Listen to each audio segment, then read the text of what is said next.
मैं किरण वर्मा आपके अपने YouTube चैनल पढ़ाओ की योद्धा में आप सभी का हार्दिक स्वागत करती हूँ। फ्रेंड्स, आज मैं आप सभी को अपने इस वीडियो में एक बार फिर से केमिस्ट्री के बहुत ही इंपॉर्टेंट क्वेश्चंस करवाने वाली हूँ फ्रेंड्स, जो कि आप सभी के CG, SCF and ranger exam के लिए बहुत ही ज़्यादा इंपॉर्टेंट है।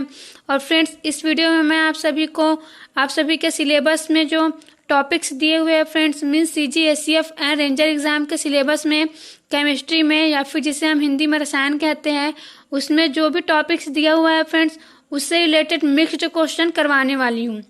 ठीक है फ्रेंड्स, तो फ्रेंड्स ये वीडियो आप सभी के लिए बहुत ही ज़्यादा इम्पोर्टेंट होने वाला है, क्योंकि मैं इसमें आप सभी को ऐसे ऐसे क्वेश्चंस करवाने वाली हूँ फ्रेंड्स, जिससे आप सभी के एग्जाम में ये क्वेश्चन आ भी चुके हैं, और उससे रिलेटेड मैं कुछ ऐसे क्वेश्चन भी करवाऊंगी जो आगे आप सभी के एग्जाम में पूछे जा सकते हैं। ठीक है फ्रेंड्स, और ये सारे क्वेश्चंस मैं आप सभी के लिए जो नीट एग्जाम होता है, PMT एग्जाम होता है और जो PT एग्जाम्स होता है फ्रेंड्स, उसमें जो क्वेश्चंस पूछे जाते हैं वहीं से ये सारे क्वेश्चंस करवा रही हूँ। ठीक है, और अगर आपने केमिस्ट्री का पेपर हो या फिर साइंस के कोई भी पेपर का एनालिसिस किया होगा तो आपको पता चला होगा कि ये जो सारे क्वेश्चंस है फ्रेंड्स, ये इन्हीं एग्जाम से जो क्वेश्चन आया हुआ है उसे डायरेक्ट उठा करके आप सभी के एग्जाम्स में डाल दिया गया है। ठीक है, तो फ्रेंड्स ये वीडियो आप सभी के लिए बहुत बहुत बहुत ज़्यादा इंपॉर्टेंट है, इसलिए ये वीडियो स्टार्ट करने से पहले ही मैं आप सभी से कहती हूँ कि इसको कंप्लीट ज़रूर देखिए, क्योंकि आप सभी अगर इसे कंप्लीट नहीं देखेंगे तो कुछ ना कुछ स्किप कर जाएंगे, मीन्स आप सभी कोई इंपॉर्टेंट फैक्ट्स मिस कर जाएंगे, जिससे आप सभी को अपने एग्जाम में क्या हो सकता है, नुकसान हो सकता है, मीन्स आपका नंबर लॉस हो सकता है। तो फ्रेंड्स, मैं आप सभी के लिए इतने अच्छे से ये सारे कंटेंट लेकर आई हूँ, तो मैं चाहती हूँ फ्रेंड्स कि आप सभी इस वीडियो को कंप्लीट देखें और अपने एग्जाम्स में बहुत ही अच्छे नंबर लेकर आए और साथ ही टॉप भी करें।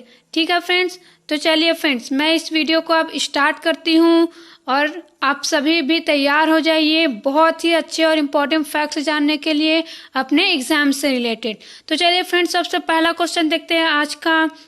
तो देखिए फ्रेंड्स, सबसे पहला क्वेश्चन आप सभी की स्क्रीन पर शो हो रहा है। पहला क्वेश्चन है फ्रेंड्स आज का, अभिक्रिया मीन्स एक रिएक्शन दिया हुआ है आप सभी को MS, यहाँ पर जो ब्रैकेट में छोटा सा S लिखा हुआ है फ्रेंड्स, ये सॉलिड को शो कर रहा है। सॉलिड मीन्स ठोस, ठीक है, प्लस CO2, फिर इसके ब्रैकेट में लिखा हुआ है G। तो फ्रेंड्स ये जो G है वो क्या है, गैस है ना, गैस के लिए इसको लिखा गया है। उसके बाद फ्रेंड्स ये जो साइन है वो किसका साइन है, इक्विलिब्रियम का, मीन्स साम्य अवस्था का साइन है। ये किसका साइन है, साम्य अवस्था का साइन है। ठीक है, उसके बाद है फ्रेंड्स MO। ठीक है, उसके बाद इसमें भी छोटा सा लिखा हुआ है S लिखा हुआ है। क्या लिखा हुआ है, S, जो कि सॉलिड को शो कर रहा है। ठीक है, मैं आप सभी को ये सब क्यों बता रही हूँ फ्रेंड्स, क्योंकि आप सभी को ये सब पता होना चाहिए कि S का मीनिंग क्या होता है, G का मीनिंग क्या होता है। और अगर आपको पता नहीं रहेगा फ्रेंड्स, है ना, तो आप सभी का ये क्वेश्चन जो है सॉल्व नहीं हो पाएगा, क्योंकि इस क्वेश्चन में बहुत ही इंपॉर्टेंस है। अभी जब मैं आप सभी को आगे इसको सॉल्व कराऊंगी तो आप सभी को अच्छे से पता चल जाएगा।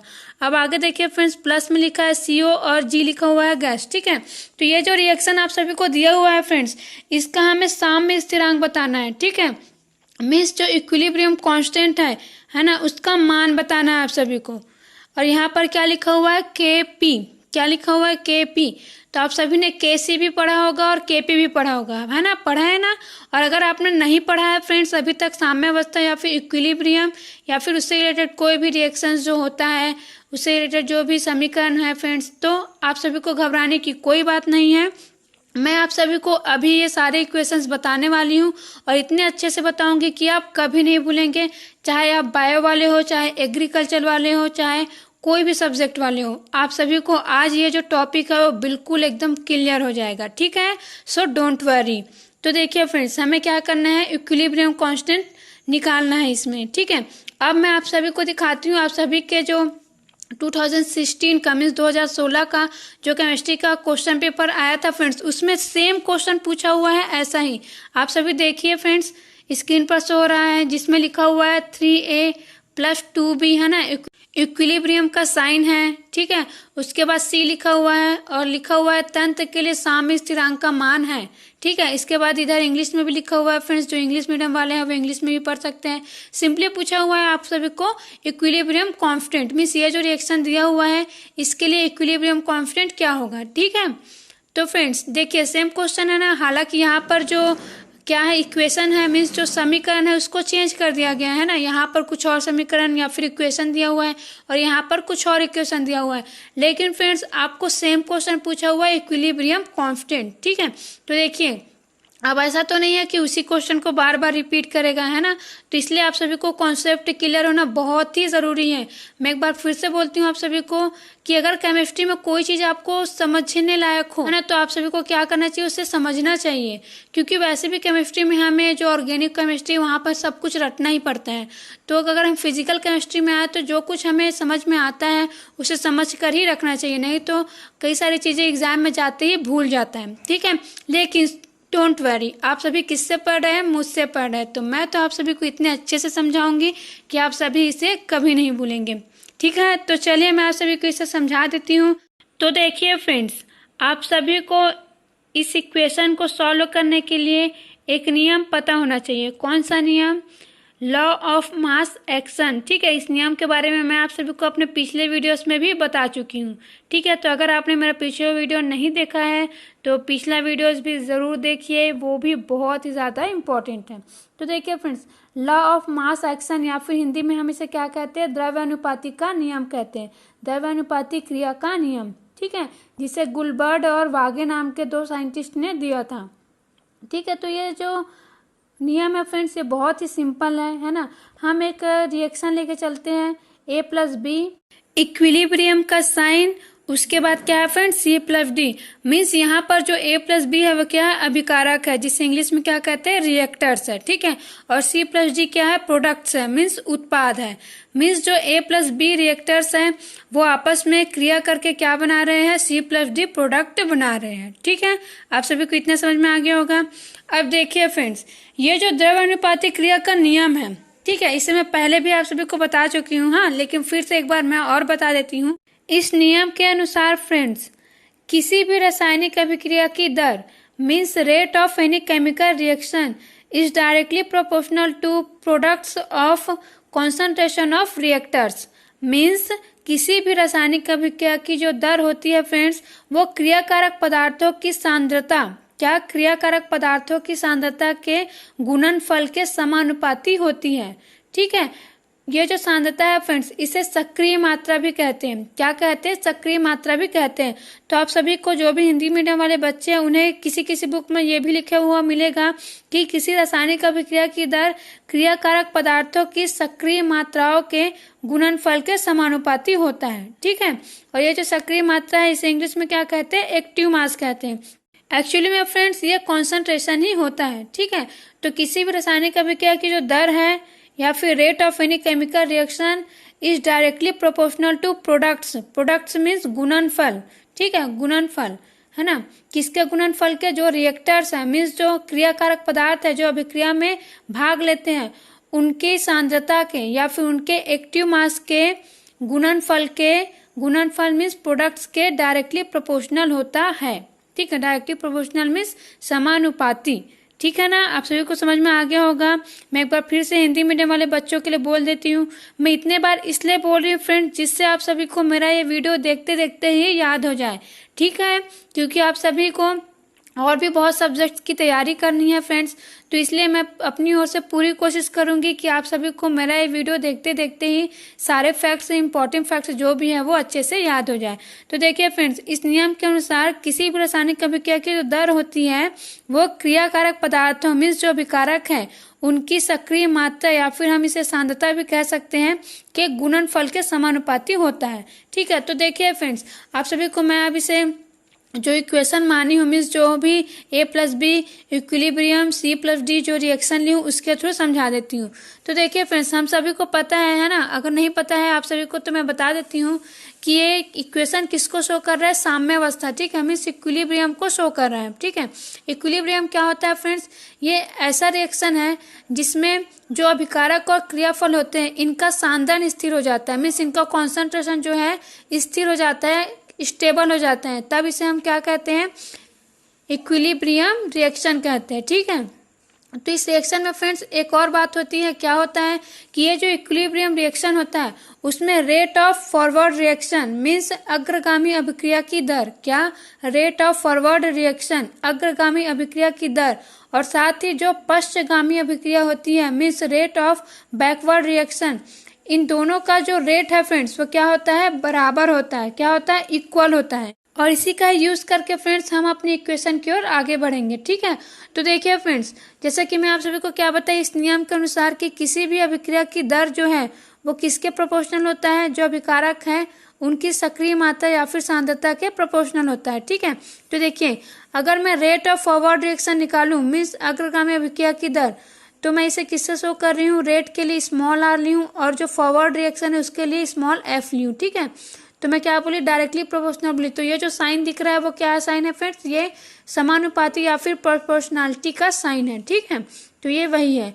अब देखिए यहाँ पर अग्रगामी अभिक्रिया बोल रही हूँ, मतलब a प्लस बी से जो c प्लस डी बन रहा है फ्रेंड्स, इसे ही क्या कहेंगे, हम अग्रगामी अभिक्रिया कहेंगे। ठीक है, तो इसमें फ्रेंड्स जो a प्लस बी है वो क्या है, रिएक्टर्स हैं।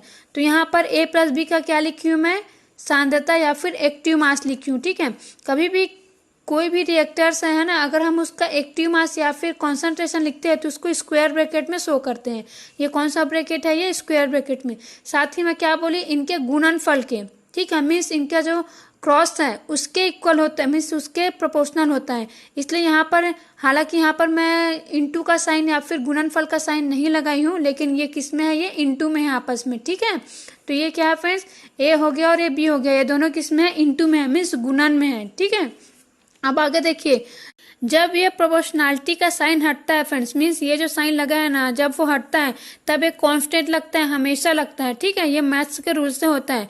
तो यहाँ पर एक कांस्टेंट आ गया K1, क्या आ गया, K1 आ गया। ठीक है, तो ये अग्रगामी अभिक्रिया के लिए क्या है, ये साम्य स्थिरांक है। किसके लिए, अग्रगामी जो अभिक्रिया है उसके लिए साम्य स्थिरांक है। ठीक है, फॉरवर्ड रिएक्शन के लिए इक्विलिब्रियम कांस्टेंट है। अब उसके बाद देखिए फ्रेंड्स, उसके बाद मैं क्या निकालूंगी, रेट ऑफ बैकवर्ड रिएक्शन। ठीक है, तो रेट ऑफ बैकवर्ड रिएक्शन निकालने के लिए क्या करेंगे फ्रेंड्स, देखिए अब बैकवर्ड रिएक्शन मीन्स प्रतीप अभिक्रिया भी कहते हैं, इसे हिंदी में क्या कहते हैं, प्रतीप अभिक्रिया। मीन्स C प्लस डी से A प्लस बी, यहाँ पर क्या हो रहा है, C प्लस डी से क्या बन रहा है, A प्लस बी बन रहा है। ठीक है, तो ये जो C प्लस डी है फ्रेंड्स, है ना, यहाँ पर किसका काम कर रहा है, रिएक्टर्स का कार्य कर रहा है। किसका, रिएक्टर्स का, मीन्स अभिकारक का कार्य कर रहा है। इसलिए ये जो बैकवर्ड रिएक्शन का रेट है वो किसके समानुपाती या फिर प्रोपोर्शनल होगा, सी और डी के जो सक्रिय मात्रा या फिर जो कॉन्सेंट्रेशन है उसके गुणनफल के समानुपाती होगा। गुणनफल मीन्स क्या, प्रोडक्ट के प्रोपोर्शनल होगा। ठीक है, तो अब यहाँ पर भी जब ये साइन हटेगा तो एक कांस्टेंट लग जाएगा K2। ठीक है, जो कि जो बैकवर्ड रिएक्शन है उसका क्या है, इक्विलिब्रियम कांस्टेंट है। ठीक है, लेकिन फ्रेंड्स जैसा कि अभी मैं आप सभी को बताई कि जो इक्विलिब्रियम का कंडीशन होता है या फिर जो साम्यावस्था का कंडीशन होता है, वहां पर क्या होता है, rate of forward reaction is equal to rate of backward reaction. ठीक है, तो इसलिए मैं इसको एक दूसरे के इक्वल कर दूंगी। तो देखिए R F is equal to R B है और यहाँ पर R F is equal to क्या है, K1। ठीक है ना, K1 है, K1 इंटू ए और बी। ठीक है, तो उसी को मैं यहाँ पर लिख दूंगी। उसी तरीके से R B is equal to जो मुझे मिला है K2CD है ना, तो उसको भी यहाँ पर मैं रख दूंगी। ठीक है, अब आगे देखिए फ्रेंड्स, आगे अब क्या करें हम लोग, आगे हम लोगों ने क्या किया, ये जो K है फ्रेंड्स, है ना, मीन्स जो भी प्रोपोर्शनलिटी कांस्टेंट है उससे हम एक साइड ले आएंगे। तो एक साइड लाने के लिए क्या किया हम लोगों ने, ये जो K2 है उसको किधर लेकर आए, राइट से लेफ्ट लेकर आए। और मैं आप सभी को फिजिक्स में भी बता चुकी हूँ, है ना, मैं आप सभी को फिजिक्स का भी क्वेश्चन सीरीज करवा रही हूँ। ठीक है, तो उसमें भी मैं आप सभी को बता चुकी हूँ कि अगर कोई भी जो इनटू में है, मीन्स अगर कोई भी संख्या है या फिर जो भी लिखा हुआ है यहाँ पर, जैसे कि यहाँ पर क्या लिखा हुआ है, कांस्टेंट का साइन लिखा हुआ है। ठीक है, K2 लिखा हुआ है, तो अगर ये इनटू में है मीन्स गुणनफल में है, तो अगर हम इसे राइट से लेफ्ट में लाते हैं, ठीक है, दाईं ओर से बाईं ओर लाते हैं, तो गुणनफल का नीचे कहाँ आ जाता है, ये भागफल में चला जाता है। किस में चला जाता है, भागफल में, मीन्स भाग में बोलने से डिवाइड में आ जाता है। इसलिए K2 डिवाइडेड बाय K1 हो गया, sorry K1 divided by K2 हो गया, है ना। उसी तरीके से फ्रेंड्स ये A और B को मैं इधर ट्रांसफर करूंगी, क्योंकि मैं अपना टारगेट क्या डाल रही हूँ कि जो भी इक्विलिब्रियम कांस्टेंट है वो एक साइड रहे और जो भी रिएक्टर्स और प्रोडक्ट्स है वो एक साइड रहे। तो इसलिए फ्रेंड्स ये ए और बी किधर चले जाएगा, ये भी इधर डिवाइड में चले जाएगा। ठीक है, मैं इतना किसके लिए समझा रही हूँ एक बार फिर से बता देती हूँ कि जो भी बायो वाले या फिर एग्रीकल्चर वाले बच्चे हैं मैं उनके लिए इतना समझा रही हूँ। ठीक है, क्योंकि मैथ्स वाले को तो अच्छे से समझ में आ ही रहा होगा, लेकिन बाकी बच्चों को भी समझाना मेरा रिस्पॉन्सिबिलिटी है, इसलिए मैं इतना आप सभी को समझा रही हूँ। ठीक है, उम्मीद करती हूँ कि जो भी बायो वाले और एग्रीकल्चर वाले बच्चे होंगे उन्हें वो समझ में आ रहा होगा। और फ्रेंड्स अगर फिर भी कोई भी डाउट रहता है तो आप बेशक मुझे कमेंट कर सकते हैं। ठीक है, अब आगे देखिए। तो ये जो फ्रेंड्स क्या K1 डिवाइडेड बाय K2 है। ठीक है, तो इन दोनों को मिलाकर हमने क्या माना, KC माना। क्या मान लिए अपने, KC मान लिया। और ये जो KC है, क्या ये जो KC है यही क्या है, यही है आप सभी का साम्य स्थिरांक। मीन्स ये जो टोटल रिएक्शन हो रहा है फ्रेंड्स A प्लस बी है ना, इक्विलिब्रियम C प्लस D, इस सभी के लिए जो साम्य अवस्था स्थिरांक होगा वो क्या होगा, वो होगा friends KC is equal to CD है ना। CD जो आप सभी देख ही रहे होंगे स्क्रीन पर जो लिखा है ना, C into D divided by A into B. ठीक है, तो ये होगा आप सभी के लिए। अब आप सभी सोच रहे होंगे कि आखिर ये K1 K2 क्या है। तो देखिए फ्रेंड्स, ये जो K1 और K2 था, जैसे कि मैं आप सभी को बताई कि ये फॉरवर्ड रिएक्शन के लिए था K1 है ना, और बैकवर्ड रिएक्शन के लिए था K2। लेकिन फ्रेंड्स हमें ये फॉरवर्ड और बैकवर्ड नहीं पूछा जाता, हमें डायरेक्टली पूछा जाता है साम्य स्थिरांक। मीन्स ये जो टोटल रिएक्शन हो रहा है फॉरवर्ड और बैकवर्ड दोनों मिला करके, उसका साम्य स्थिरांक या फिर इक्विलिब्रियम कांस्टेंट हमको पूछा जाता है। तो फ्रेंड्स किसी भी रिएक्शन का इक्विलिब्रियम कांस्टेंट यही होता है। ठीक है, क्या होता है फ्रेंड्स, ऊपर में क्या है, जो प्रोडक्ट्स है ना, क्या जो प्रोडक्ट्स है फ्रेंड्स उनका जो भी सांद्रण है या फिर कॉन्सेंट्रेशन है उसका इंटू। ठीक है, इंटू मीन्स गुणन है ना। उसके बाद नीचे में जो रिएक्टर्स है उनका सांद्रण का इंटू, इंटू मीन्स गुणन। ठीक है, इंटू को क्या बोलते हैं, गुणनफल है ना। तो देखिए ऊपर में है जो उत्पाद है उनका गुणनफल और नीचे में है जो भी आपका रिएक्टर्स है उसका गुणनफल, और यही क्या है, साम्य अवस्था स्थिरांक है। ठीक है, और देखिए इसे मैं आप सभी को क्वेश्चन सॉल्व करने के लिए, आप सभी के एग्जाम्स में जो क्वेश्चन आया फ्रेंड्स, इसे सॉल्व करने के लिए एक और एग्जांपल देती हूँ। क्योंकि देखिए मैं अभी जो एग्जांपल ली थी फ्रेंड्स, इसमें मैं ओनली A और B लिखी थी और C और D लिखी थी। ठीक है, तो यहाँ पर मैं यहाँ मॉलिक्यूल्स का जो नंबर है उसे शो नहीं करी हूँ। मीन्स जो अणुओं की संख्या है ना, अगर आपको किसी भी एग्जाम में है ना क्वेश्चन दिया जाएगा तो उसमें अणुओं की संख्या भी दे सकता है। तो जैसा कि A प्लस बी और C प्लस D बताई थी है ना, तो फ्रेंड्स उसमें क्या है, जो नंबर ऑफ मॉलिक्यूल्स है वो 1 है। मीन्स A क्या है, A भी 1 है ना, A भी क्या है 1 है। मीन्स बोलने से इसकी संख्या एक ही है। मीन्स A का एक ही मॉलिक्यूल पार्टिसिपेट कर रहा है।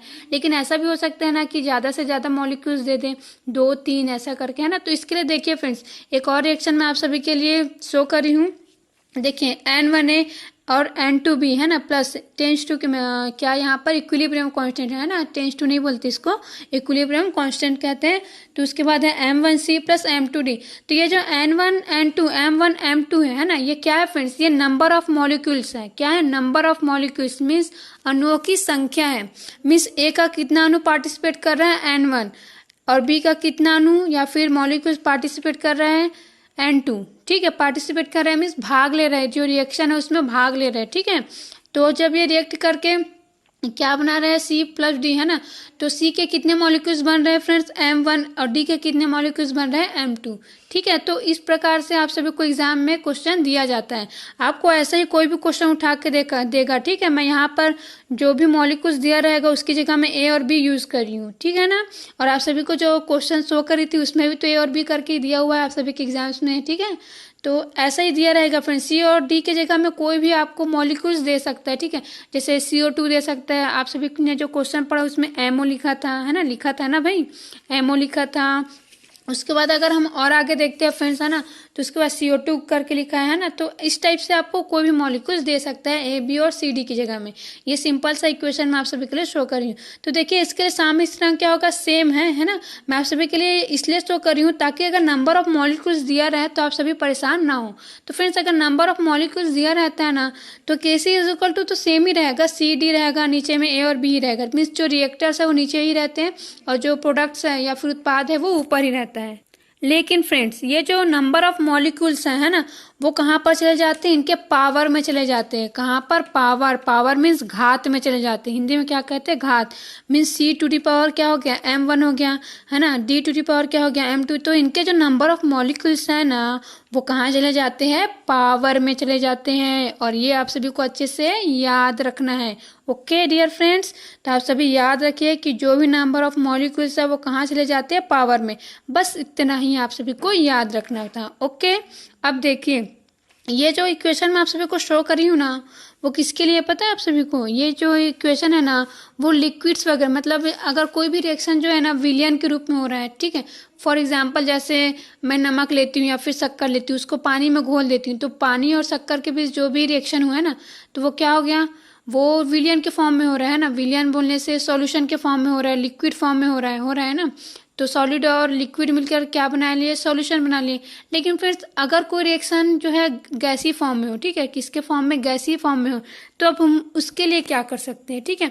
तो इसके लिए फ्रेंड्स सिंपल सा इक्वेशन है, इक्वेशन सेम ही है लेकिन थोड़ा सा चेंजेस है इसमें, जिसे आप सभी को याद रखना है, ठीक है। तो फ्रेंड्स इसके लिए होता है Kp=, अब कुछ याद आया आप सभी को, Kp दिया हुआ है ना आप सभी को, क्वेश्चन में दिया हुआ है कि नहीं, दिया हुआ है भाई, Kp दिया हुआ है आप सभी के क्वेश्चन में। किसमें, अभी मैं आप सभी को जो क्वेश्चन कराएंगे ना उसमें पूछा है ना, इक्विलिब्रियम कांस्टेंट Kp होगा करके। मीन्स आप सभी को क्या पूछा है, Kp जो इक्विलिब्रियम कांस्टेंट है, और Kp मीन्स आप सभी को समझ जाना है कि ये गैस के लिए पूछ रहा है। किसके लिए पूछ रहा है, गैस के लिए पूछा है, ठीक है। तो आप सभी की इक्वेशन में गैस भी दिया हुआ था ना, मैं आप सभी को पढ़ के बताई हूँ। हाँ, तो इसीलिए आप सभी को ये इक्वेशन भी याद रखना है, ठीक है। तो देखिए फ्रेंड्स, जब आप क्रिया गैसीय हो तो क्या करना है, कुछ नहीं। देखिए जैसे कि यहाँ पर C⁻ क्या लिखा हुआ है, M1 लिखा हुआ है ना, लिखा हुआ है कि नहीं। तो फ्रेंड्स यहाँ पर कुछ नहीं करना है, वो सेम रहेगा, सिर्फ आपको P लगा देना है। क्या लगा देना है, P, ठीक है। मीन्स जो भी मॉलिक्यूल्स आपको दिया हुआ है ना, जिसे मैं वहाँ पर स्क्वायर ब्रैकेट में लिखी हूँ, तो इसे यहाँ पर P के नीचे लिखना है C करके, और सेम रहेगा। फिर उसके ऊपर में जो भी मॉलिक्यूल्स, नंबर ऑफ मॉलिक्यूल्स है ना, उसके पावर में लिख देंगे। वैसे ही क्रॉस करके फिर PD⁻M2 लिखेंगे। देखिए यहाँ पर जो लिखा है ना CD, वहाँ पर भी क्रॉस है, लेकिन यहाँ पर ब्रैकेट में है। तो नॉर्मली मैथ्स में अगर ब्रैकेट में लिखा हो तो उसको ऐसे शो करने की ज़रूरत नहीं होती है कि यहाँ पर गुणनफल है, हम लोग समझ जाते हैं कि ये गुणनफल है करके, ठीक है। लेकिन यहाँ पर क्या करें, यहाँ पर ब्रैकेट नहीं है, इसलिए स्पेशली यहाँ पर शो किया गया है क्रॉस करके। तो वैसे ही फिर नीचे रिएक्टर्स आ जाएगा, PaN1 है ना, PbN2। तो कुछ नहीं, यहाँ पर जो स्क्वायर ब्रैकेट है ना उसको हटा करके आपको सिर्फ P लिखना है, ठीक है। क्या लिखना है, P, और इसके नीचे में फिर आप सभी को लिखना है, क्या लिखना है, जैसे कि A⁻N, जो भी आपको रिएक्टर्स दिया रहेगा उसको लिखना है, ठीक है। समझ में आ गया है ना आप सभी को। अब देखिए फ्रेंड्स, मैं आप सभी को बता देती हूँ कि आखिर अगर कोई भी रिएक्टर्स जो है, रिएक्टर्स मीन्स जो अभिकारक है, अगर वो गैसीय फॉर्म में है तो उन्हें हम P करके क्यों शो करेंगे। मीन्स उनके कॉन्सेंट्रेशन की जगह हम प्रेशर या फिर P क्यों लिखते हैं। एक्चुअली में फ्रेंड्स ये जो P है, जैसे कि अभी मैं बोली प्रेशर है ना, तो ये जो P है फ्रेंड्स वो प्रेशर को शो करता है। प्रेशर मीन्स दाब को शो करता है। किसको शो करता है, दाब को शो करता है। एक्चुअली में फ्रेंड्स अगर कोई भी रिएक्टर्स गैसीय फॉर्म में हो, क्या अगर कोई भी रिएक्टर्स गैसीय फॉर्म में हो तो उनका जो कॉन्सेंट्रेशन होता है या फिर उनका जो सांद्रता होता है फ्रेंड्स, वो किसके डायरेक्टली प्रोपोर्शनल या फिर समानुपाती होता है, उनके आंशिक दाब के। एक बार फिर से सुनिए मैं क्या बोली। अगर कोई भी पदार्थ गैसीय रूप में है ना, मीन्स कोई भी रिएक्टर्स क्या है, गैसीय रूप में है, तो उनकी जो सांद्रता होती है वो उनके आंशिक दाब के डायरेक्टली प्रोपोर्शनल होता है, ठीक है। इसीलिए क्या करते हैं हम, अगर कभी भी इक्विलिब्रियम हमें क्या निकालना रहता है, कांस्टेंट निकालना रहता है, तो उसका जो भी इक्वेशन है फ्रेंड्स, जैसा कि उसमें हम क्या करते हैं, कॉन्सेंट्रेशन को शो करते हैं। तो यहाँ पर अगर गैसीय फॉर्म में कोई भी रिएक्टर रहता है तो उसका जो कॉन्सेंट्रेशन है वो उसके प्रेशर के डायरेक्टली प्रोपोर्शनल होता है। इसलिए हम जो स्क्वायर ब्रैकेट है उसकी जगह पर क्या शो कर देते हैं, प्रेशर की जगह P, है ना, P को उसके सिंबल के रूप में यूज करते हैं, ठीक है फ्रेंड्स। तो आप सभी को समझ में आ गया होगा कि अगर रिएक्टर्स जो है गैसीय फॉर्म में है तो हम P क्यों लिखते हैं, क्योंकि गैसीय फॉर्म में है तो जो कॉन्सेंट्रेशन या फिर सांद्रता होती है किसी भी रिएक्टर की, वो उसके दाब के डायरेक्टली प्रोपोर्शनल या फिर समानुपाती होता है, इसलिए हम क्या लिखते हैं, P लिखते हैं, ठीक है फ्रेंड्स। अब देखिए आप सभी के लिए क्वेश्चन कितना इजी हो गया। तो सबसे पहले आप सभी का 2016 है ना, 2016 में जो क्वेश्चन आया है ना, उसका सॉल्यूशन मैं आप सभी को बता देती हूँ। तो देखिए फ्रेंड्स कितना इजी हो गया। आप सभी क्वेश्चन को एक बार फिर से देख लीजिए। क्वेश्चन है 3a + 2b इक्विलिब्रियम का साइन है, उसके बाद सी दिया है, और इसके लिए आप सभी को क्या पूछा है, इक्विलिब्रियम कांस्टेंट पूछा है। तो फ्रेंड्स मैं आप सभी को इक्वेशन बता दी हूँ, आप चाहे तो पॉज करके पहले बना लीजिए, उसके बाद मैं जो सॉल्यूशन बनाऊंगी उसको देख लेना, ठीक है। इससे क्या होगा, आपकी प्रैक्टिस हो जाएगी और आप सभी अच्छे से बनाना भी सीख जाएंगे, और अभी भी मीन्स अभी आपकी चेकिंग हो जाएगी कि एक्चुअली में आपको समझ में आया है कि नहीं, ठीक है। तो देखिए फ्रेंड्स, यहाँ पर ए और बी की जगह में तो ए और बी ही दिया हुआ है, ठीक है, लेकिन सी प्लस डी की जगह में ओनली सी दिया हुआ है, मीन्स ए और बी रिएक्ट करके ओनली सी बना रहे हैं, ठीक है। ओके, तो देखिए फ्रेंड्स सिंपल है, ए प्लस बी दिया हुआ है ना, तो सिंपली आप क्या करेंगे, अब इधर सी दिया हुआ है तो ऊपर में क्या आएगा, प्रोडक्ट, है ना, क्या आता है, के सी इज इक्वल टू, ऊपर में प्रोडक्ट आता है कि नहीं, हाँ, तो देखिए ऊपर में क्या आ जाएगा, प्रोडक्ट आ जाएगा, तो ये सी लिखा रहेगा, और यहाँ पर मॉलिक्यूल्स की संख्या यहाँ कुछ नहीं लिखा है, मतलब क्या होता है, हमेशा 1, तो उसको लिखने की जरूरत नहीं होती है, 1 को कभी भी लिखने की जरूरत नहीं होती है, ठीक है। इसके बाद नीचे आते हैं, नीचे में क्या होता है, रिएक्टर्स आता है, तो ए और बी तो दिया ही हुआ है, तो पहले आप स्क्वायर ब्रैकेट में ए और बी लिख लीजिए, ठीक है। उसके बाद इसके मॉलिक्यूल्स किस में रहते हैं, पावर में रहता है, तो पावर में मॉलिक्यूल्स को लिख दीजिए 3 and 2, ठीक है, ए के पावर में 3 रहेगा एंड जो बी का पावर है उसमें 2 रहेगा। तो फ्रेंड्स इसका आंसर क्या होगा, जो आपका ऑप्शन बी दिया हुआ था ना वही इसका आंसर है। कौन सा, ऑप्शन बी जो दिया हुआ था वही इसका आंसर है। तो ये बहुत ही ज़्यादा इजी था, ठीक है, आपको सिर्फ इतना याद रखना था और रखना था, सबमिट करना था। अब फ्रेंड्स आप सभी कंफ्यूज हो रहे होंगे कि हम कब केसी का यूज़ करें, कब केपी का यूज़ करें, है ना। तो एकदम सिंपल है, कैसे सिंपल है मैं आप सभी को समझा देती हूँ।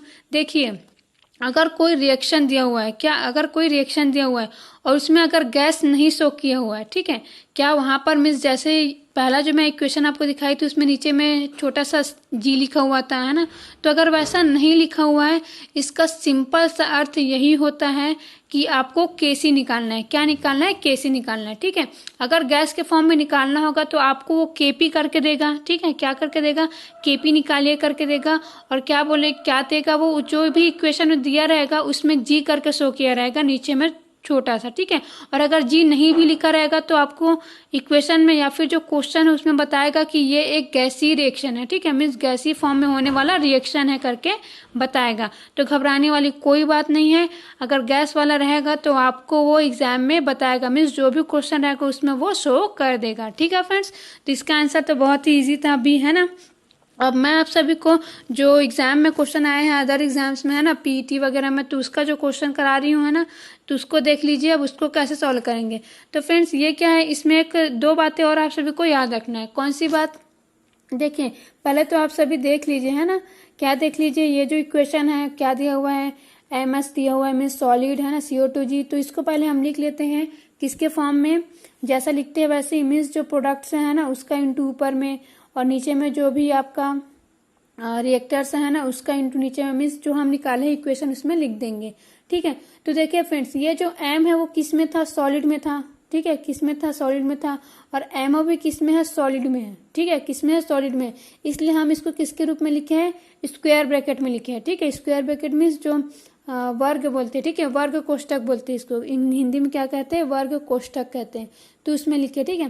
फिर क्रॉस करके किस में लिखे, पी में। क्यों पी में लिखे, देखिए CO2 भी क्या है, जी है ना, इधर CO क्या है, जी है, जी है मीन्स गैस है, तो इसीलिए हम इसको किस में लिखे हैं, पी में लिखे हैं।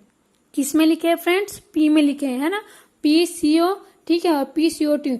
और साथ ही फ्रेंड्स इसमें क्या दिया हुआ, नंबर ऑफ मॉलिक्यूल्स तो दिया ही नहीं हुआ है, ठीक है, मीन्स यहाँ पर कुछ नहीं लिखा है, मीन्स इसका एक ही मॉलिक्यूल पार्टिसिपेट कर रहा है, मीन्स इसका एक ही अणु भाग ले रहा है, तो इसको लिखने की जरूरत नहीं होती है, ठीक है। अब आपको यहाँ पर क्या याद रखना है, आपको यहाँ पर ये याद रखना है फ्रेंड्स कि अगर कोई भी सॉलिड दिया हुआ है, क्या अच्छे से सुन लीजिए, ठीक है, और नोट कर लीजिए, मैं यहाँ पर लिखना भूल गई हूँ, है ना, लिखी नहीं हूँ आप सभी के लिए, तो आप सभी अच्छे से सुन लीजिए इसको कि ये जो सॉलिड के रूप में रहता है, मीन्स कभी भी अगर सॉलिड दिया हुआ है तो उसकी जो सांद्रता होती है या फिर उसका जो कॉन्सेंट्रेशन होता है वो हमेशा 1 होता है। कितना होता है, यूनिट, है ना, यूनिट कहते हैं हम इंग्लिश में, 1 होता है, ठीक है। मीन्स जो MS हो गया है ना, MS जो दिया हुआ है, M जो S दिया हुआ है उसकी वैल्यू क्या होगी, 1 होगा। क्या होगा, 1 हमेशा हर इक्वेशन में होगा। ऐसा नहीं है कि सिर्फ इसी इक्वेशन में, आप कोई भी इक्वेशन सॉल्व करो उसमें क्या होगा, 1 होगा। तो आप सभी नोट करके रख लीजिए कि किसी भी सॉलिड का जो कॉन्सेंट्रेशन है वो क्या लिया जाता है, 1 लिया जाता है। कब, जब हम साम्यावस्था स्थिरांक की गणना करते हैं या फिर साम्यावस्था स्थिरांक क्या करते हैं, काउंट करते हैं, तब उसको 1 लिया जाता है हमेशा, उसकी सक्रिय मात्रा ठोस की हमेशा 1 लिया जाता है, यूनिट लिया जाता है। ठीक है, अब एक और बात आप सभी नोट कर लीजिए, है ना, कॉपी पे निकालिए और नोट करिए। कौन सी बात? दूसरी बात यह है फ्रेंड्स कि कभी भी अगर विलायक दिया हुआ है, विलायक मीन्स सॉल्वेंट, है ना, क्या कभी भी अगर सॉल्वेंट का क्या दिया हुआ है, उसका अगर सांद्रण दिया हुआ है, ठीक है, मीन्स अगर आपको दे दिया H2O सपोज, है ना, H2O दे दिया है ना लिक्विड फॉर्म में, तो फ्रेंड्स ये जो सॉल्वेंट होते हैं, ठीक है, क्या सॉल्वेंट या फिर जो भी विलायक होते हैं फ्रेंड्स, इनकी मात्रा इतनी ज़्यादा होती है ना, क्या इनकी मात्रा इतनी ज़्यादा होती है कि हम इसे कांस्टेंट मान लेते हैं। क्या मान लेते हैं? कांस्टेंट मान लेते हैं। इसलिए इसकी भी वैल्यू हमेशा क्या लेते हैं? हम 1 ले लेते हैं। ठीक है, मीन्स अगर कोई भी सॉल्वेंट यूज क्या रहेगा, अगर आपके इक्वेशन में कहीं पे भी अगर H2O लिखा हुआ देगा, ठीक है, और आप ऐसे ही रख करके सॉल्व करेंगे, तो उसको क्या लेंगे? हमेशा 1 लेंगे। क्यों लेंगे? क्योंकि ये स्थिर माना जाता है, क्योंकि विलायक की जो सांद्रता है ना, अगर कोई भी रिएक्शन होता है तो कोई भी सॉल्वेंट है उसका जो कॉन्सेंट्रेशन है उसमें ज्यादा चेंजेस नहीं होता है। ठीक है, वो कांस्टेंट रहता है। क्या रहता है? कांस्टेंट रहता है। इसलिए हम क्या करते हैं, उसको हम कांस्टेंट लेने के कारण 1 ले लेते हैं। क्या ले लेते हैं? 1 ले लेते हैं, मीन्स उसको हटा देते हैं वहां से, क्योंकि उसका इफेक्ट ही नहीं पड़ रहा है तो उसको लेने का कोई मतलब नहीं रहता। तो उसकी जगह में हम क्या मान लेते हैं? 1 मान लेते हैं, क्योंकि ये कांस्टेंट है करके। ठीक है, तो आप सभी ये दोनों बातें याद रखिएगा, सॉलिड वाला और जो कांस्टेंट मीन्स जो सॉल्वेंट बताई हूँ, विलायक बताई हूँ उसको। ठीक है, क्या बताई मैं एक बार फिर से सुन लीजिए कि कोई भी अगर विलायक है ना, अगर उसको यूज कर रहे हैं हम, तो उसका जो कॉन्सेंट्रेशन है वो कांस्टेंट माना जाता है, क्योंकि ये बहुत ही ज्यादा मात्रा में होता है। तो इसको भी हम क्या लेते हैं? 1 लेते हैं, और सॉलिड को भी क्या लेते हैं? 1 लेते हैं। ठीक है, तो इसलिए फ्रेंड्स यहाँ पर PCO बचेगा, है ना, ये दोनों तो 1 हो गया, PCO2। तो आप सभी का आंसर कौन सा ऑप्शन हो गया? देखिए आप सभी ऑप्शन, जो ऑप्शन ए है फ्रेंड्स यही आपका आंसर है। कौन सा ऑप्शन? जो ऑप्शन ए दिया हुआ है यही आप सभी का आंसर है। ठीक है, देखिए कितना ईजी था ना आप सभी के लिए।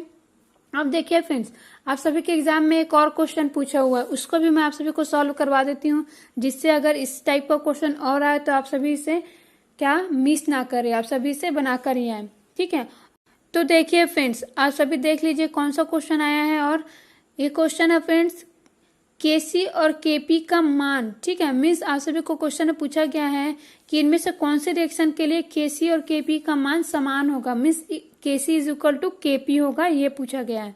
ठीक है, तो देखिए फ्रेंड्स, इसके लिए कुछ नहीं करना है, सिर्फ आपको सिंपल सा फॉर्मूला याद रखना है। इन दोनों में रिलेशन होता है KP is equal to KC, और RT उसके पावर में या फिर घात में है डेल N। ठीक है, आप सभी को मैं इसे वैसे निकाल के बता सकती हूँ कि ये कैसे आया, लेकिन कैसे आया फ्रेंड्स ये इंपॉर्टेंट नहीं है आप सभी के लिए, है ना।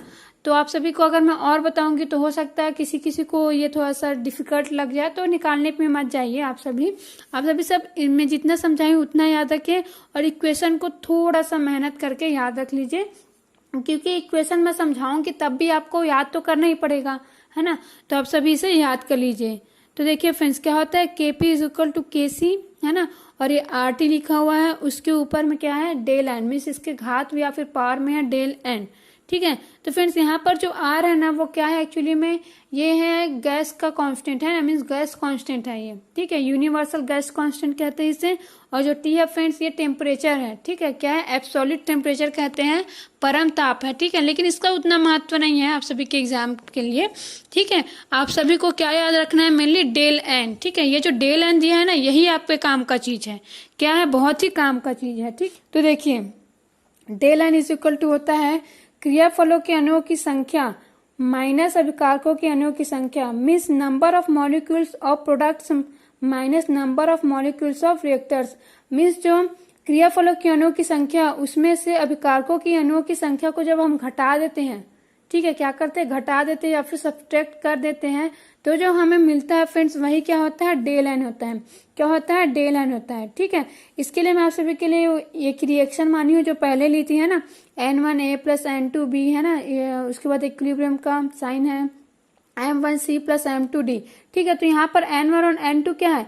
ये अभिकारक के अणुओं की संख्या है। ठीक है, और M1 और M2 क्या है? ये क्रियाफलों के अणुओं की संख्या है। तो del N is equal to क्या होगा? M1 plus M2 minus N1 plus N2, minus means ऋणात्मक। ठीक है, तो ऋणात्मक नहीं, मतलब ऋण का साइन है वो। ठीक है, माइनस N1 प्लस N2। ठीक है, तो देखिए सिंपल क्या करना है, ये आपको क्रियाफल जो है उनके अणुओं की संख्या को ऐड कर देना है, उसके बाद उसको घटा देना है। किससे घटा देना है? जो क्रियाकारक के अणुओं की संख्या है उससे। तो देखिए फ्रेंड्स, आप सभी का जो इक्वेशन नंबर जो सी दिया हुआ है, मीन्स आपका जो ऑप्शन सी दिया हुआ है उसी को मैं डायरेक्ट बता रही हूँ, क्योंकि वही आपका आंसर है। बाकी को सॉल्व करके नहीं बता रही हूँ, है ना। तो क्योंकि और बताऊंगी तो थोड़ा सा वीडियो जो है लंबा भी हो जाएगा, तो आप सभी बाकी को भी बना करके देख सकते हैं। तो देखिए फ्रेंड्स, इसमें H और I दिया है ना, यहाँ पर कुछ नहीं लिखा है, मीन्स इनके नंबर ऑफ मॉलिक्यूल्स कितना है? 1 और 1 है, ठीक है। कितना? H2 भी 1 है और I2 भी क्या है? 1 है। तो दोनों मिलाकर कितना हो जाएगा? 2 हो जाएगा, ठीक है। और इधर क्या बन रहा है? 2I बन रहा है, 2HI बन रहा है ना, तो 2 तो दिया ही हुआ है। इसके नंबर ऑफ मॉलिक्यूल्स कितने हो गया? 2 हो गया। तो यहाँ पर क्या होगा? 2 - 2 इज इक्वल टू 0, ठीक है। क्या हो गया? Is equal to 0। तो जब मैं यहाँ पर 0 रखूंगी फ्रेंड्स, कहाँ पर 0 रखूंगी? जो KP is equal to KC दिया हुआ है ना, क्या दिया हुआ है? KP is equal to KC RT उसके पावर में डेल n दिया हुआ है, ठीक है। तो डेल n की वैल्यू जब मैं 0 रखूंगी, क्या रखूंगी? डेल n की वैल्यू जब 0 रखूंगी, तो आप सभी को मैथ्स का एक रूल नहीं पता होगा, और अगर वैसे तो आप सभी ने पढ़ा होगा बचपन में, लेकिन हो सकता है आप सभी अगर भूल गए होंगे, तो मैं आप सभी को बता देती हूँ। कोई भी बड़ी सी बड़ी संख्या हो, चाहे वो कितनी भी बड़ी संख्या हो, कुछ भी हो, अगर उसके पावर में 0 होना तो उसकी वैल्यू होती है 1, ठीक है। क्या बोली मैं? कितनी भी बड़ी संख्या हो, अगर उसके पावर में 0 हो तो उसकी वैल्यू कितनी हो जाती है? 1, ठीक है। तो यहाँ पर क्या आ जाएगा? KP is equal to KC आ जाएगा। क्या आ जाएगा? KP is equal to KC आ जाएगा, ठीक है। तो ऐसे ये बनेगा फ्रेंड्स। तो आप सभी इसे अच्छे से याद रख सकते हैं, है ना। क्या आ जाएगा? KP is equal to KC, क्योंकि RT क्या हो गया? 1 हो गया, तो KC इंटू 1 कितना आएगा? KC ही आएगा ना। तो इसका आंसर होगा friends KP is equal to KC, और मतलब इस क्वेश्चन का आंसर हो जाएगा I2H2 प्लस I2, है ना, इक्विलिब्रियम का साइन जो है, और 2H I मीन्स जो ऑप्शन सी दिया हुआ था वही आप सभी का आंसर होगा, ठीक है। तो इस प्रकार फ्रेंड्स मैं आप सभी को ये जो इक्विलिब्रियम वाला चैप्टर है, मीन्स जो रासायनिक साम्य वाला चैप्टर है फ्रेंड्स, उससे जितने भी प्रकार के क्वेश्चन बन सकते थे वो करा दी हूँ, ठीक है। तो एक ही वीडियो में जो मैं 3 क्वेश्चन आपको कराई हूँ, इस ऐसा ही क्वेश्चन आपके एग्जाम में पूछा जाएगा, ठीक है फ्रेंड्स। तो उम्मीद करती हूँ मैं जितना बताई हूँ आप सभी को समझ में आ गया होगा। अब हम अगले क्वेश्चन पर चलते हैं फ्रेंड्स, ठीक है। तो फ्रेंड्स आपके रासायनिक साम्य वाला जो भी चैप्टर है ना, मीन्स जो इक्विलिब्रियम वाला आपका चैप्टर है ना, केमिकल इक्विलिब्रियम वाला, उससे यही सारे क्वेश्चन आप सभी को पूछे जाएंगे, ठीक है ना। तो फ्रेंड्स अगर आपको कोई भी डाउट हो रहा होगा तो आप सभी मुझे बेशक कमेंट कर सकते हैं। अब आगे देखिए, अगला क्वेश्चन मैं आप सभी को करा देती हूँ, और अगला क्वेश्चन भी आप सभी के लिए बहुत ही इंपॉर्टेंट है, और ऐसा क्वेश्चन आपके एग्जाम में पूछा भी जा चुका है। इसलिए स्पेशली फ्रेंड्स मैं आप सभी के लिए बहुत सारे क्वेश्चंस चूज करी हूँ, मीन्स अलग अलग जगह से देखी हूँ, चूज करी हूँ, उसके बाद आप सभी को क्वेश्चन करा रही हूँ। तो फ्रेंड्स ये वीडियो बहुत ही ज़्यादा मेहनत से बनाया गया है, तो आप मेरे इस वीडियो को लाइक ज़रूर करिएगा, ठीक है। अब देखिए फ्रेंड्स अगला क्वेश्चन है आप सभी के लिए 0.0001 n, ठीक है। n क्या है? नॉर्मेलिटी। क्या बोलते हैं इसको? नॉर्मेलिटी बोलते हैं, और हिंदी में क्या कहते हैं? नॉर्मलता। तो बोल रहा है फ्रेंड्स ये क्या है? ये HCl क्या दिया हुआ है? नॉर्मेलिटी या फिर नॉर्मलता दिया हुआ है। तो हमें HCl की pH ज्ञात करना है। क्या करना है? जो HCl है फ्रेंड्स इसका pH मान निकालना है, ठीक है। और आप सभी के जो सिलेबस है उसमें pH मान दिया हुआ है, और साथ ही आप सभी के एग्जाम में इससे क्वेश्चन भी पूछा हुआ है, ठीक है। क्या पूछा हुआ है? क्वेश्चन भी पूछा जा चुका है, इसलिए आप सभी के लिए बहुत ही ज़्यादा इंपॉर्टेंट हो जाता है। तो फ्रेंड्स मैं जितने भी क्वेश्चन करवा रही हूँ ना, आप सभी का जो क्वेश्चन पेपर है उसको अच्छे से एनालिसिस करने के बाद ही करा रही हूँ, ठीक है। इसलिए आप सभी मेरे इस वीडियो को कंप्लीट जरूर देखिए। देखिए फ्रेंड्स आप सभी को क्या दिया हुआ है? HCl दिया हुआ है, उसका नॉर्मेलिटी दे दिया है। एक्चुअली में नॉर्मेलिटी मीन्स क्या होता है फ्रेंड्स? ये सांद्रता को ही शो करता है। किसको शो करता है? सांद्रता मीन्स कॉन्सेंट्रेशन को ही शो करता है। तो फ्रेंड्स ये क्या है? इसी से ही हमें H+ आयन का मान निकालना है। तो फ्रेंड्स आप सभी ने अगर पढ़ा होगा तो अच्छी बात है, और नहीं भी पढ़ा है तो आप सभी को इजीली अभी समझ में आ जाएगा। तो इसके लिए क्या करना है आप सभी को? एक इक्वेशन होता है, कौन सा इक्वेशन होता है? pH निकालने का। pH इज इक्वल टू होता है -log10H+। क्या होता है? -log10H+, है ना। H+ का क्या शो किया गया? यहाँ पर कॉन्सेंट्रेशन शो किया गया है। जो H+ आयन है उसका कॉन्सेंट्रेशन शो किया गया है, ठीक है। स्क्वायर ब्रैकेट में अगर कुछ भी लिखा है ना तो उसका मतलब होता है उसका क्या? सांद्रण या फिर कॉन्सेंट्रेशन। तो फ्रेंड्स इसी को हमें निकालना है। क्या निकालना है? H+ आयन ही निकालना है हमें। तब ये कैसे निकलेगा, ठीक है, क्योंकि हमें क्या दिया हुआ है, नॉर्मलता दी हुई है किसका, HCl का, ठीक है। साथ ही ब्रैकेट में क्या लिखा हुआ है, HCl पूर्ण आयनित होता है। क्या लिखा हुआ है, HCl पूर्ण आयनित होता है, लिखा हुआ है ना, ठीक है। अच्छे से पढ़ लिए ना क्वेश्चन आप, तो आप सभी अब देखिए आगे मैं आप सभी को इसे अच्छे से सॉल्व करके बता देती हूँ। तो देखिए pH is equal to -log10H+ होता है, मीन्स हमें क्या निकालना है, H+ आयन निकालना है पहले। तो फ्रेंड्स अगर नॉर्मलता दी हुई है, कभी भी क्या दिया हुआ है फ्रेंड्स, नॉर्मलता दी हुई है, ठीक है, मीन्स नॉर्मेलिटी दिया हुआ है आप सभी को, और इसे ही हमें सॉल्व करना है, ठीक है। मीन्स इससे क्या निकालना है, हमें H+ आयन निकालना है। तो सिंपल है फ्रेंड्स, इसके लिए आप सभी को एक इक्वेशन याद रखना है, कौन सा, H+ ion is equal to होता है अल्फा क्रॉस नॉर्मेलिटी। अल्फा क्या है फ्रेंड्स, वियोजन की मात्रा, मीन्स डिग्री ऑफ डिसोसिएशन है, ठीक है। क्या है, डिग्री ऑफ डिसोसिएशन, या फिर हिंदी में क्या कहते हैं, वियोजन की मात्रा कहते हैं। और आप सभी के लिए गुड न्यूज ये है फ्रेंड्स इस क्वेश्चन में कि अगर कोई भी जो मॉलिक्यूल दिया हुआ है, जैसे HCl दिया हुआ है यहाँ पर, तो अगर वो पूर्ण आयनित होता है, क्या होता है, पूर्ण आयनित होता है ना, तो ये जो अल्फा है उसका मान क्या होता है, 1 होता है। क्या होता है, 1 होता है, ठीक है। एक बार फिर से सुनिए, अगर आपको क्वेश्चन में मेंशन किया हुआ है, ठीक है, HCl दिया हुआ है, या फिर अगर मेंशन नहीं भी किया हुआ है, सपोज है ना, अगर मेंशन नहीं किया हुआ है, तो आप सभी जितने भी प्रबल अम्ल होते हैं या फिर प्रबल क्षार होते हैं, वो क्या होते हैं, वो पूर्णतः आयनित होते हैं। क्या होते हैं, पूर्णतः आयनित होते हैं, मीन्स टोटली आयनाइज्ड हो जाते हैं किसी भी सॉल्यूशन में या फिर किसी भी विलयन में, ठीक है। तो उसके लिए क्या होगा, ये जो अल्फा है उसका मान हमेशा 1 होगा। क्या होगा, 1 होगा, ठीक है। जो मैं बता रही हूँ फ्रेंड्स, आप सभी उसे नोट करके रखते जाइए, कॉपी पेन निकाल कर बैठ जाइए, ठीक है, क्योंकि मैं जो भी बता रही हूँ मैं अलग अलग बुक्स से पढ़ के बता रही हूँ, ठीक है। अलग अलग बुक्स से मैंने ढूंढा है कि एक्चुअली में ये कैसे बना है और इसका आंसर क्या होगा, सब कुछ मैं खुद से बनाई हूँ फ्रेंड्स आप सभी के लिए, ठीक है। मैं किसी बुक से या फिर जो बुक से मैं क्वेश्चन करा रही हूँ, मैं वहां से कोई आंसर नहीं देखी हूँ, है ना। आप सभी को मैं बता देती हूँ कि मैं खुद से इसको पढ़ी हूँ, उसके बाद बनाई हूँ, क्योंकि अगर आप देखेंगे ना कोई भी क्वेश्चन आंसर वाला कोई भी बुक, जैसे मैं पीटी का उठा लूं या नीट का उठा लूं, तो फ्रेंड्स उसमें कुछ सॉल्यूशन करके नहीं दिया रहता, वो डायरेक्टली ऐसे फॉर्मूले को रख देता है और बना देता है, उसमें कुछ समझ में नहीं आता है, ठीक है। तो इसलिए फ्रेंड्स मैं जो बताती हूँ ना, आप सभी उसे नोट करके रखा कीजिए, क्योंकि अगर आप बुक में अचानक से देखेंगे तो आपको कुछ समझ में नहीं आएगा, क्योंकि मैं पहले थ्योरी पढ़ी हूँ उसके बाद आपको समझा रही हूँ। अगर आपको तो मेरे इस वीडियो से ही पढ़ना है ना, मीन्स अगर आप चाहते हैं कि आपको अदर ना पढ़ना पड़े, तो मैं जो बताती हूँ ना उसको नोट करके रखा कीजिए आप सभी, ओके फ्रेंड्स, क्योंकि ये सब मैं आप सभी की भलाई के लिए कर रही हूँ, ठीक है। तो अगर आपको फायदा नहीं मिलेगा तो फ्रेंड्स मेरा मेहनत का कोई मतलब ही नहीं रहेगा। तो आप सभी क्या कीजिएगा, मैं जो भी बताती हूँ उसका नोट्स बना लीजिएगा। तो मैं क्या बोली कि कोई भी अगर एसिड है या फिर बेस है ना, अगर वो पूर्णतः आयनित होता है, मीन्स स्ट्रांग बेस और स्ट्रांग एसिड है ना, आप सभी ने नाम भी याद किया होगा, मीन्स नाम नहीं, उसका जो भी फॉर्मूला है ना, और नाम भी याद किया होगा कि कौन सा स्ट्रांग बेस है या फिर कौन सा स्ट्रांग एसिड है, क्योंकि ऐसे क्वेश्चन भी बनते हैं ना।